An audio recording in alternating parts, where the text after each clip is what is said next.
It started with a single sentence from my 4-year-old daughter.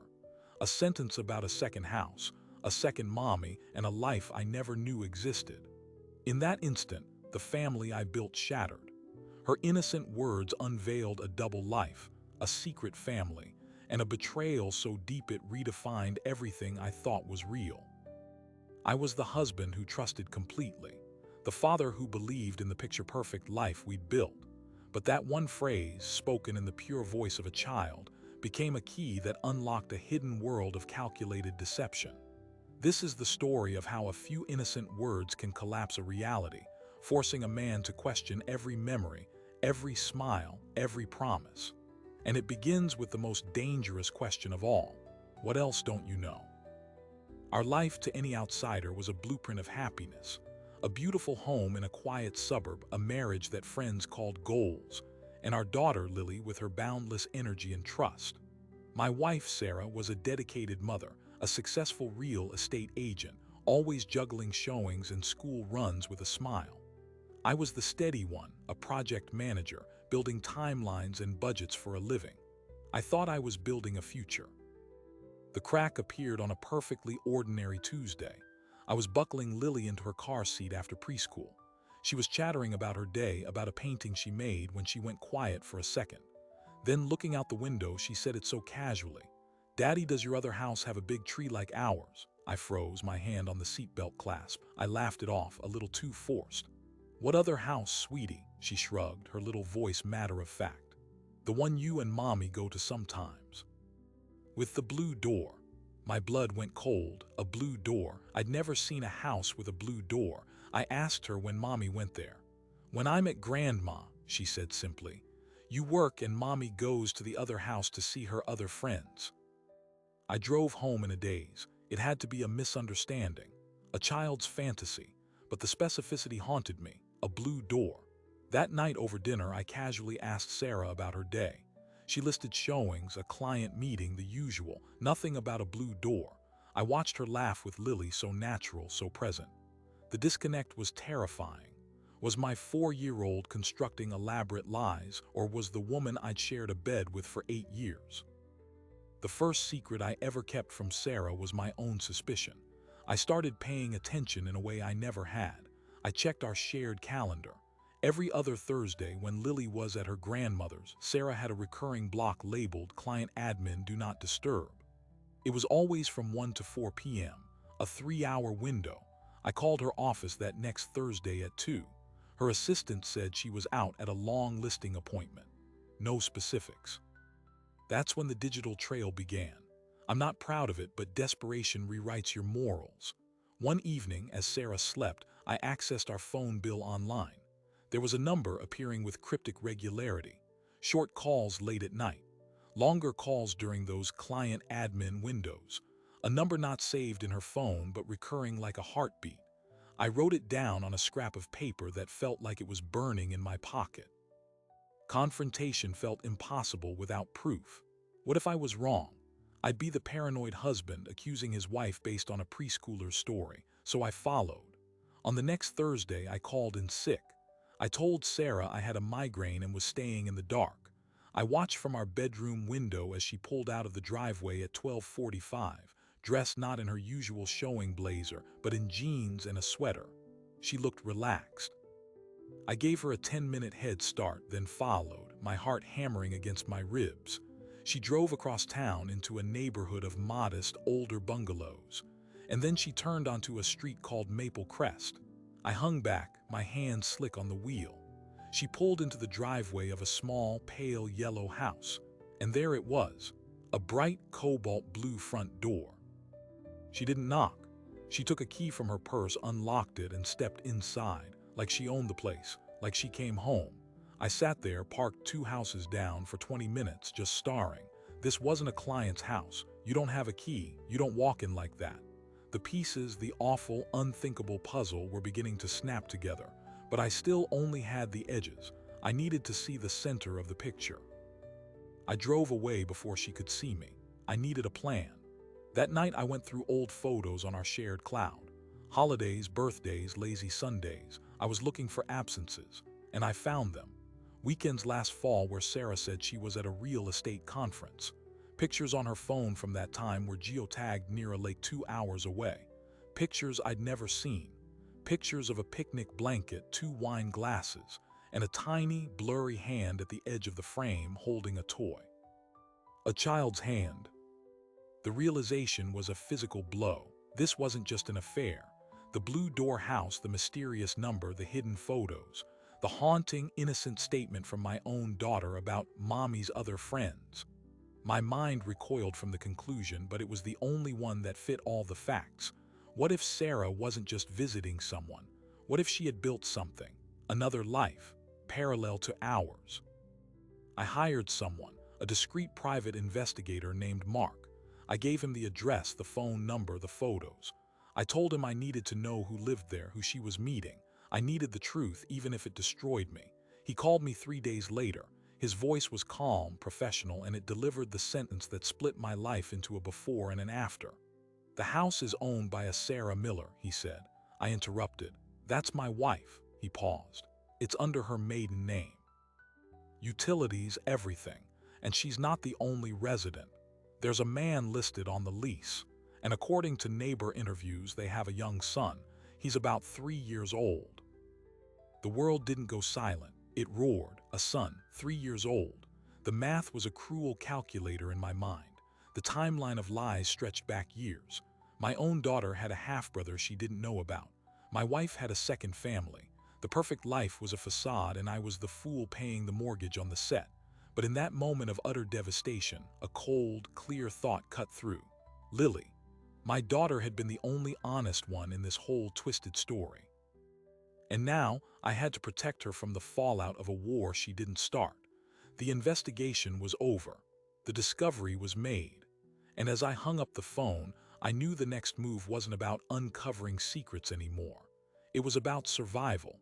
And I needed to know everything about the man behind the Blue Door before he knew I was coming. The man's name was Michael Ross. The investigator's dossier was thin but devastating. He was a freelance graphic designer, previously married, with a history of sporadic work and significant debt. He had filed for bankruptcy 2 years prior. The timeline was the killer. He had met Sarah 4 years ago at a real estate marketing workshop. Their son, Jacob, was born 3 years ago, which meant the double life began just 1 year into our daughter Lily's life. Sarah had been living this lie for over half of our marriage. I sat in my car outside my own office, reading the report until the words blurred. This wasn't a passionate, fleeting mistake. This was a sustained, parallel construction, a second home, a second child, a financial and emotional investment that spanned years. The question wasn't why she did it. The question was how she managed it. And more urgently, how much of my life, my money, had been funneled into sustaining hers. I started with the money. Quietly, I accessed every joint account, every credit card statement I could find. I created a secret spreadsheet. At first, it was small things. Unexplained withdrawals of $200 or $300 around the time she'd visit the Blue Door house. Then I found the first major leak. A line of credit against our home, one I remembered us discussing for kitchen renovations. The renovations that never happened. $25,000, drawn down over 18 months. The statements were mailed to a P.O. box I didn't recognize. My hands shook as I traced the transfers. The money didn't go to a contractor. It went into an account under Sarah's maiden name, then out in regular payments to a property management company.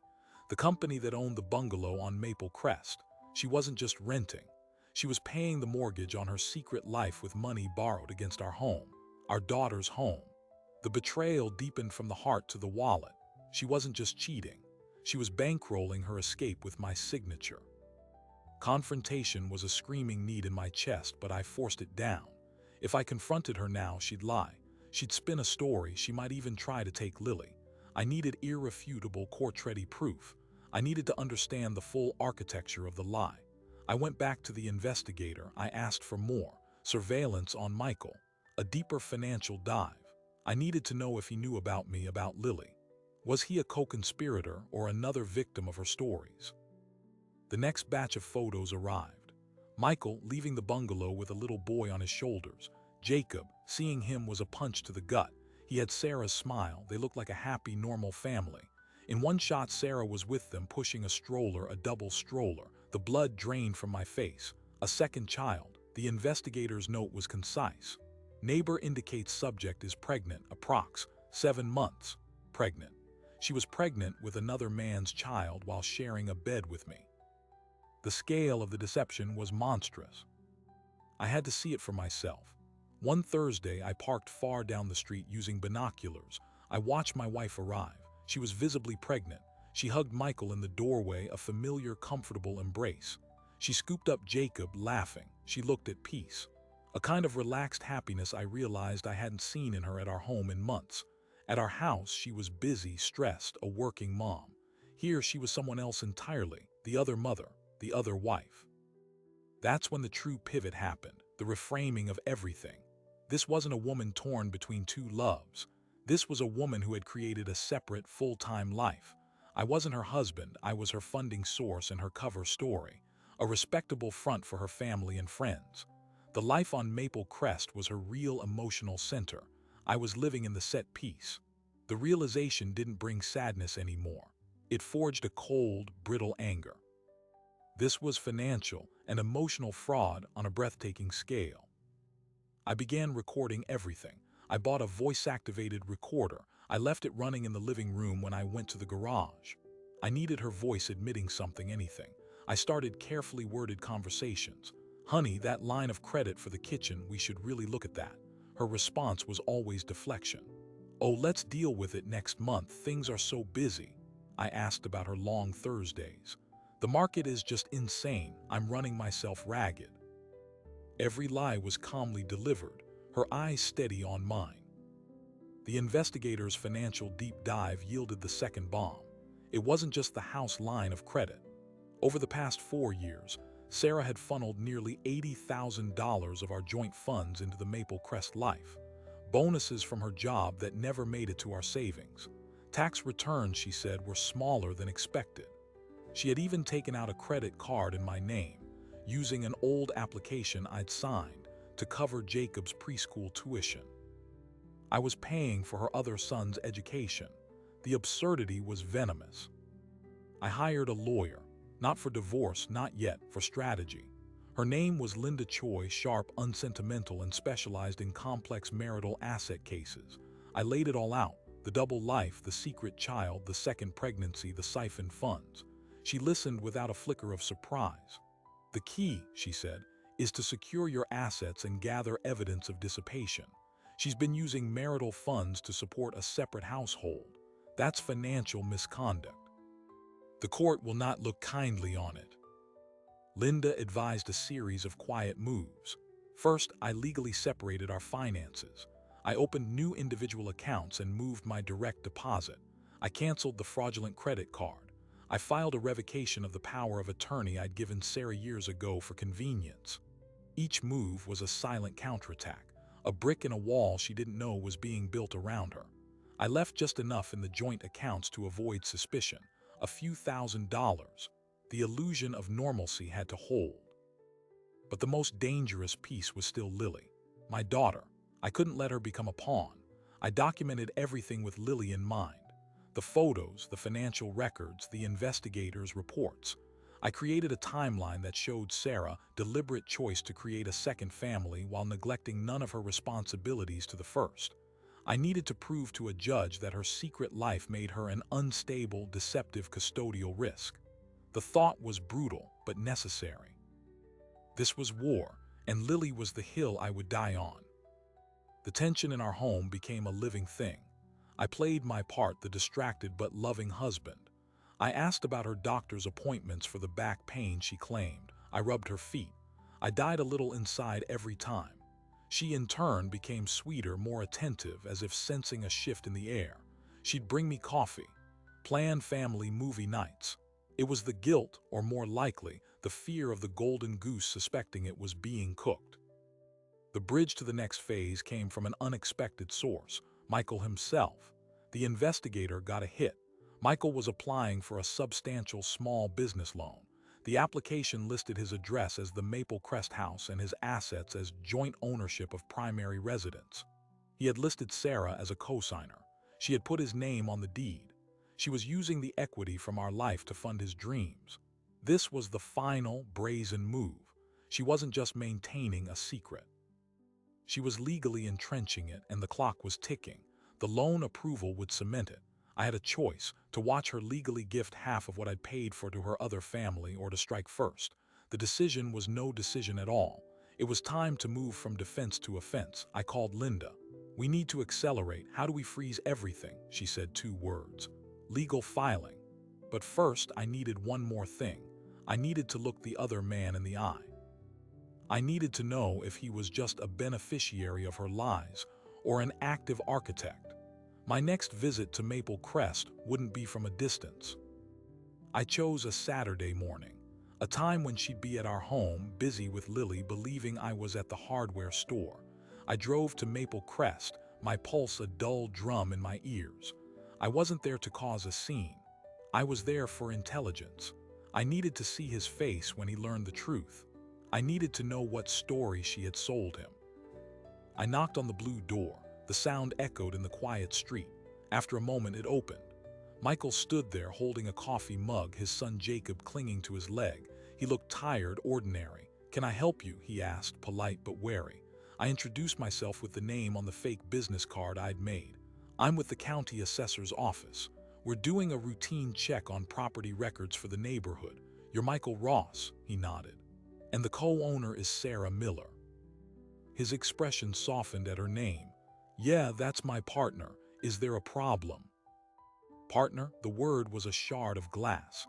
I kept my voice flat, bureaucratic. "Just a verification. The file shows the deed was updated 6 months ago to add your name. Can you confirm you're aware the primary lien on the property is still held by the original financial institution?" He looked confused. "The lien. Sarah handles all that. She said the house was free and clear when we bought it." I almost felt sorry for him. She had told him the same kind of story, just in reverse. He thought they owned this place. He had no idea the money came from a line of credit on another man's home. I pressed gently. "I need to see the purchase documentation to clear it up. Do you have a copy of the closing papers?" He shifted, uncomfortable. Sarah has all that in our safe. She's the real estate expert, you know." He gave a nervous laugh. I nodded, making a note on my clipboard. "Understood. One last thing for our household census. Can you confirm the full names and ages of all residents?" He listed himself, Jacob, and Sarah. Then he paused. "And we've got another one on the way, obviously." He patted my wife's stomach in the air.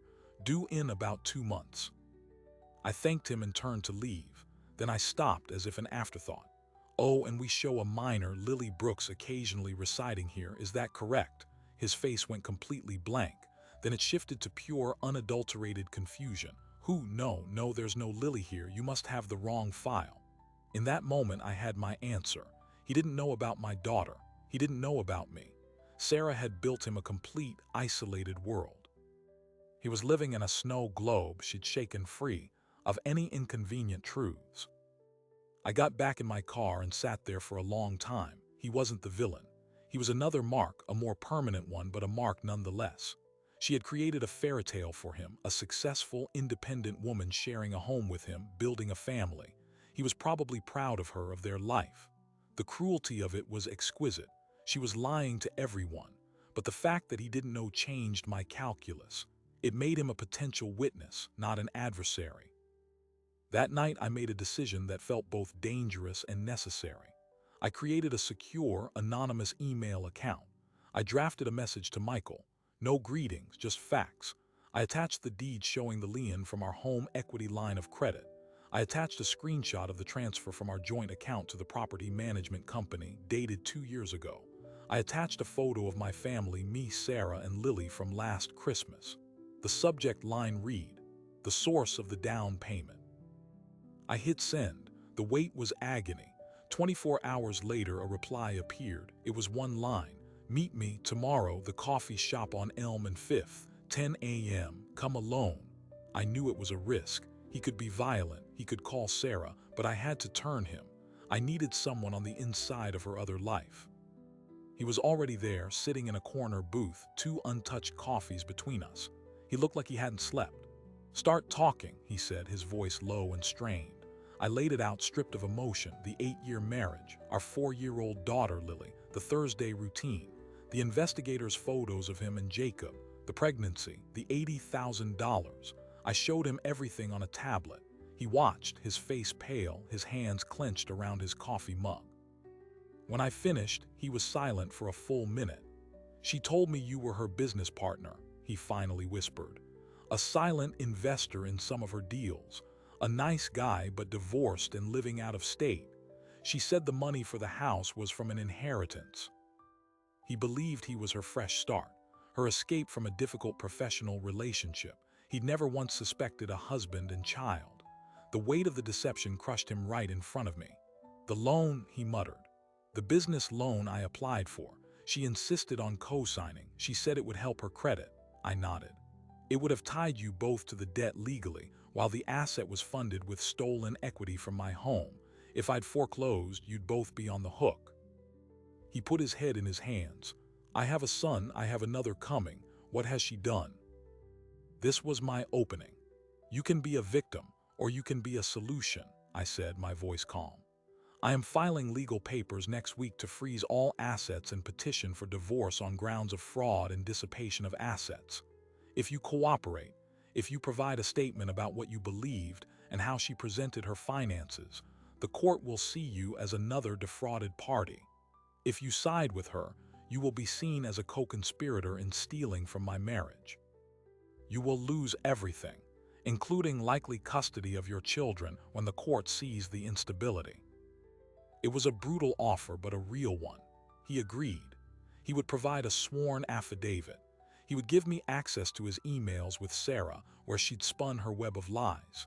In return, I would not name him as a defendant in any suit, and my lawyer would help him untangle his own financial liability from the house. We had a common enemy: her truth. With Michael's cooperation, the evidence became airtight. I now had the narrative from both sides of her life. The picture it painted was of a pathological duplicity. The emails were the most damning. To me, she wrote about saving for Lily's college. To him, she wrote about finally being free of old obligations and building our real future. She had choreographed a ballet of lies, playing two leading men who never knew the other existed. Linda, my lawyer, was thrilled. "This is a home run," she said. "We have proof of the secret family, proof of the financial diversion, and now proof that she lied to the other party to facilitate it. This is fraud, plain and simple. We go for everything: sole custody of Lily, full ownership of the marital home, reimbursement of the diverted funds, and a restraining order on the Maple Crest property to prevent its sale." We set the date. The legal avalanche would begin on a Tuesday morning. Simultaneous filings in family court and civil court. A freeze on all accounts in her name. A lien placed on the Maple Crest house. And most importantly, a motion for emergency temporary custody of Lily, citing the mother's intentional creation of a secret, unstable second household and her demonstrated financial deceit. But I needed one more thing. I needed to look Sarah in the eye one last time before the world fell in on her. I needed to see the moment the mask slipped, so I planned a dinner, a celebration. I told her I'd landed a massive, career-making project, that a huge bonus was coming.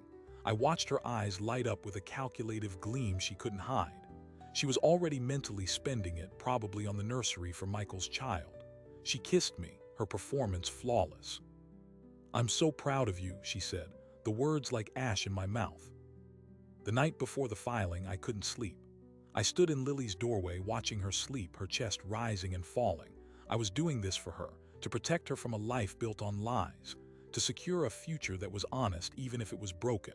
As the first hint of dawn colored the sky, I put on the plain gray shirt I'd laid out. No watch, no wedding ring, just calm. The documents were loaded into Linda's car. The process server was ready.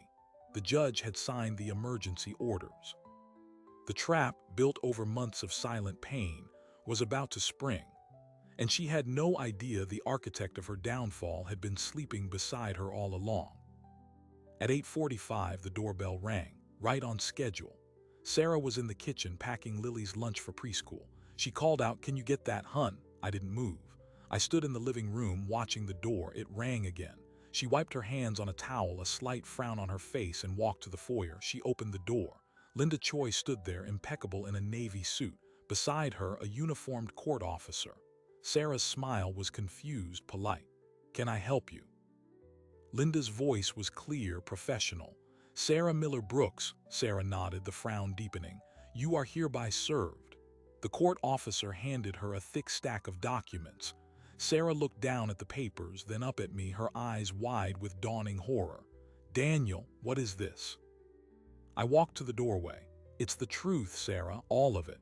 Her eyes scanned the first page. Petition for dissolution of marriage. Grounds: fraud, concealment of assets, dissipation of marital funds. Emergency motion for temporary sole custody. Her face went sheet white. You ka." Linda stepped inside, followed by the officer. "Mrs. Brooks, I am counsel for Mr. Brooks. These documents include a temporary restraining order freezing all joint accounts and any assets in your name, a lien placed on the property at 22 Maple Crest, and an order for you to vacate the marital residence by 6 p.m. today. A hearing for temporary custody is set for tomorrow morning at 9. Sarah stumbled back, the papers spilling from her hands. "This is a mistake. Daniel, talk to me. What is this about Maple Crest?" Her performance was crumbling, panic shredding the edges of her act. I picked up the top document and held it out. "It's about the blue door, Sarah. It's about Michael. It's about Jacob and the new baby." The names hung in the air like poison gas. All the color drained from her face. She looked at the court officer, at Linda, then back at me. The mask fell completely. Her expression shifted from shock to a cold, furious recognition. "You had no right," she hissed. "I had every right," I said, my voice steady.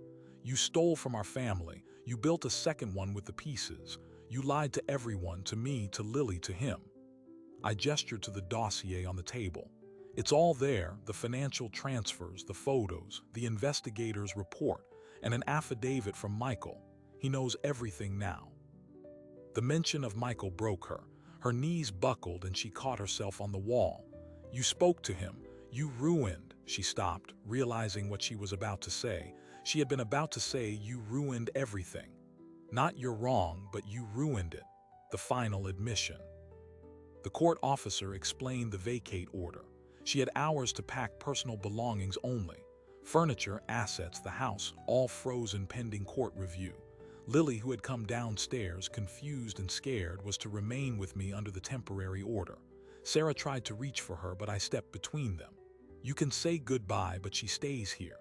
The look Sarah gave me was pure venom, but it was impotent. The law was now a wall around her. The next few hours were a surreal nightmare. Sarah moved through our home like a ghost, pulling clothes from closets, toiletries from the bathroom. She tried to plead with me in whispers when the officer was out of earshot. "Daniel, please, we can fix this. I can explain. It wasn't what you think." I just handed her another empty suitcase. "Save it for the judge." By 4 that afternoon, her car was packed. She stood on the driveway looking lost. She had nowhere to go but Maple Crest, and that house was now under a financial lien, its future uncertain. She looked at Lily, who was crying in my arms. "Mommy has to go away for a little while, baby," she said, her voice cracking. It was the only honest sentence she'd said in years. The hearing the next day was a formality. With the mountain of evidence, the judge granted me temporary sole physical and legal custody of Lily. Sarah was granted supervised visitation, twice a week for 2 hours at a family center. The judge, a stern woman in her 60s, looked at Sarah over her glasses. "Mrs. Brooks, you have engaged in a profound and prolonged deception that has destabilized the family foundation. The court's primary concern is the child's stability. You have some work to do to regain trust." The divorce proceedings took 8 months. Sarah fought, of course. She claimed the money was for a separate investment property she'd meant to tell me about. She claimed Michael was just a friend she was helping. But Michael's affidavit, his cooperation, and the paper trail were unassailable. The final judgment awarded me sole ownership of the marital home, full custody of Lily, and required Sarah to reimburse $60,000 of the dissipated funds. She was awarded no spousal support. The Maple Crest house was ordered sold, with the proceeds first paying off the lien from our home equity line. Anything left would be split, but there was almost nothing left. The final surprising detail came in the last week of the proceedings. Sarah's lawyer contacted Linda. Sarah was dropping her counterpetition for shared custody. She was relinquishing her parental rights. She wanted to move out of state with Michael and start over. She was pregnant again and she didn't want the conflict. She wanted a clean break. My lawyer was stunned. "She's walking away from her daughter," Linda said, her voice a mix of disgust and pity. I felt no victory, only a deep, hollow sadness for Lily. Her mother had chosen her other family, the ultimate confirmation that we had been the disposable one. The court approved the termination of rights, with the condition that I would not seek child support, which I had never wanted anyway. It was done. I took Lily to therapy, as I had been doing for months. We worked on building a new, honest life. I sold our old house, too many ghosts, and bought a smaller place near a good school. We got a dog. We built routines based on truth, even when the truth was hard. About a year after it was all over, I got a letter from Michael. It was forwarded by my lawyer. He wrote that he and Sarah had moved to another state. The baby had been born, a girl. He said he was sorry for the part he played, even unknowingly. He thanked me for giving him a way out of the financial ruin she had almost led him into. He ended with one line that stayed with me. "You and I, we both loved a fiction. The difference is, you own the copyright." I never responded. There was nothing left to say. The war was over. The battlefield was quiet. I had my daughter, my integrity, and a life that was finally, painfully real. The last piece of revenge, the one that left a scar she'd carry forever, wasn't something I engineered. It was the natural consequence of her choices. She would have to live with being the mother who walked away. And one day, Lily would understand that too. I sat on the porch of our new home one evening, Lily asleep inside. The air was clean, the silence unbroken by lies. I had gone from a man who believed in a perfect picture to a man who understood the value of a single, flawed, honest frame. They thought they were smarter. They thought I'd never put the pieces together. But in the end, the most powerful truth came from the smallest, most honest voice. And because of that, I didn't just survive. I learned how to live. So what do we take from a story like this? It's more than a tale of betrayal or a revenge fantasy. It's a stark map of how a single, hidden truth can fracture multiple lives across multiple families. The child, Lily, became the unwitting compass, pointing toward a reality everyone else was working hard to ignore. Her innocent sentence was the first domino. And in that, there's a profound and unsettling lesson. The purest truth often comes through the channels we've deemed least threatening. We build our lives on narratives, the story of a happy marriage, the myth of a fresh start. Sarah maintained two competing narratives, and for a while she was the author of both. But narratives are fragile. They depend on the silence and compliance of every character. And children are terrible at reading scripts. They observe. They repeat. They connect dots in the simple, logical way that adults have trained themselves to avoid. Lily didn't understand the concept of a double life. She just saw a blue door and stated a fact. That fact became a wrecking ball. The psychological research is clear. When children are exposed to parental infidelity, especially to secrets of this magnitude, the damage isn't just about a broken home. It's about a broken reality. Around 75% of children in these situations report feeling betrayed by the parent who cheated. Nearly 70% say it permanently alters their ability to trust others. They don't just lose a parent, they lose their foundational belief in honesty itself. The child's brain, tasked with keeping an unbearable secret, wages a war that leads to anxiety, depression, and a deep-seated isolation. Lily was spared the burden of keeping the secret, but she will forever bear the consequence of its discovery. For the adults, the story asks a brutal question about identity. Who was Sarah really? Was she the loving mother in one house or the devoted partner in another? The terrifying answer is, she was both.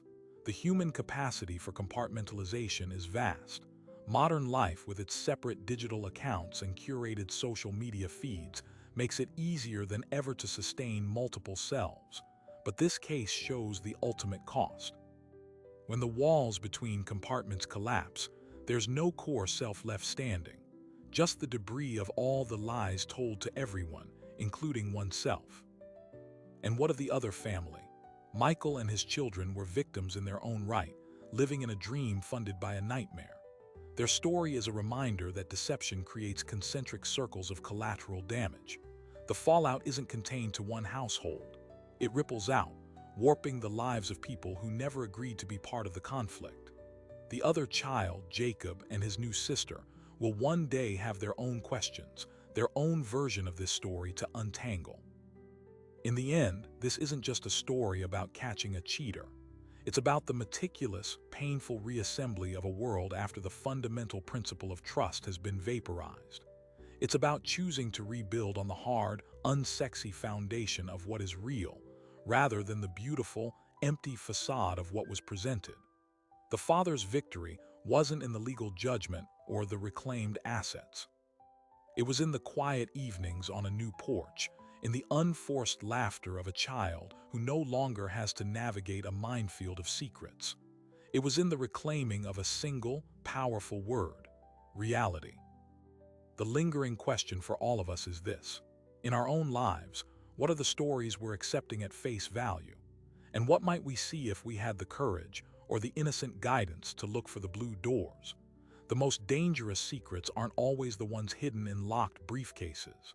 Sometimes, they're hiding in plain sight, waiting for someone too young to understand the rules of the game to simply point and say what they see. If you found this journey through the shadows of a double life compelling, make sure you subscribe. We delve into the hidden architectures of relationships, the secrets families keep, and the moments that change everything. Your support helps us bring more of these real, raw human stories to light. Thanks for watching.